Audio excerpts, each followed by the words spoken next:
G'day, here's a small deal of sea maple from Lightning Ridge.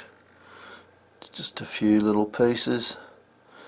See the colour bar there, but probably going to end up with sand in that one. Here you can see the colour bar through here. It's on that dark black. It's on the right hand side there.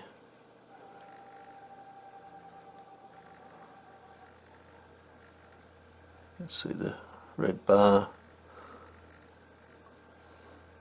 I'm not lying, I can see it. Another little bit.